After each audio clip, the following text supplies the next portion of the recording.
बिहार में अपराधियों के हौसले बुलंद हैं। आए दिन बड़ी बड़ी घटनाओं को अंजाम देते हैं और मौके से फरार हो जाते हैं। आपको बता दें कि एक बार फिर से राजधानी पटना में अहले सुबह एक हत्याकांड को अंजाम दिया गया। इस वारदात के बाद आरोपी ने खुद को भी गोली मार ली। घटना से इलाके में सनसनी फैल गई है। मामला पटना से बाढ़ का है। बताया जा रहा है कि यहाँ एक युवक ने अपनी पत्नी और साली को गोली मार दी। इतना ही नहीं, इसके बाद इस युवक ने खुद को भी गोली से उड़ा लिया।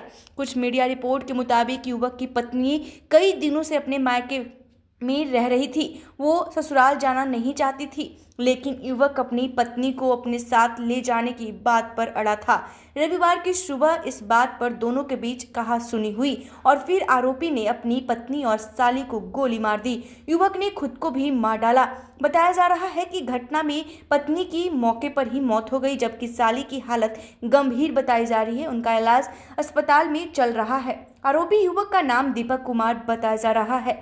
दीपक की पत्नी का नाम लक्ष्मी देवी और साली का नाम गुड़िया है।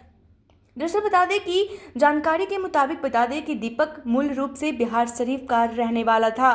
ससुराल में पति पत्नी के बीच विवाद के बाद लक्ष्मी नाराज होकर बाढ़ स्थित अपने मायके में चली गई थी। वो करीब 2 महीने से बाढ़ में ही रह रही थी। इस बीच दीपक भी लक्ष्मी के साथ उसी के घर पर रह रहा था। मीडिया रिपोर्ट्स में मृतक लक्ष्मी के परिजनों के बयान के आधार पर बताया गया है कि दीपक अपनी पत्नी को ससुराल ले जाना चाहता था और इस बात को लेकर दोनों के बीच कई बार विवाद होता रहता था।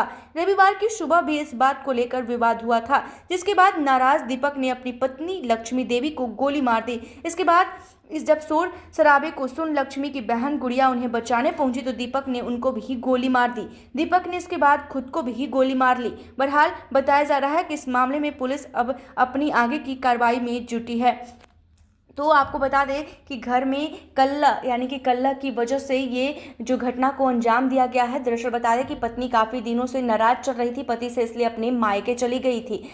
जैसे ही मायके जाती है उसके बाद दीपक भी जाता है और कहने लगता है कि तुम ससुराल चलो, लेकिन लड़की के पत्नी के मना करने के बाद दीपक काफ़ी और पत्नी में कहासुनी हो जाती है और पत्नी को दीपक गोली मार देता है, जिसके बाद पत्नी की मौके पर ही मौत हो जाती है। जिसके बाद शोर शराबा करने के बाद जब पत्नी की बहन आती है, यानी कि दीपक की साली आती है, तो दीपक साली को भी गोली मार देता है, लेकिन उसके इलाज जो है वो भी सदर अस्पताल में चल रही, हालत गंभीर बताई जा रही है। और दीपक खुद को भी दोनों के बाद खुद पे भी गोली चला लेता है। ऐसे में आपको बता दें कि बिहार में आपराधिक घटनाएं लगातार बढ़ रही है। आए दिन बिहार से ऐसी तस्वीरें निकल कर सामने आ रही है जहां बड़े बड़े घटनाओं को अंजाम दिया जा रहा है और ऐसे में कहीं ना कहीं इस पूरे घटना को लेकर पुलिस भी अब छानबीन में जुट गई है। अब देखने वाली बात होगी आगे क्या कुछ कार्रवाई पुलिस करती है, क्योंकि कहीं ना कहीं घर का आपसी मामला जो है वो देखा जा रहा है। काफ़ी दिनों से पत्नी और पत्नी के बीच में विवाद चल रहा था।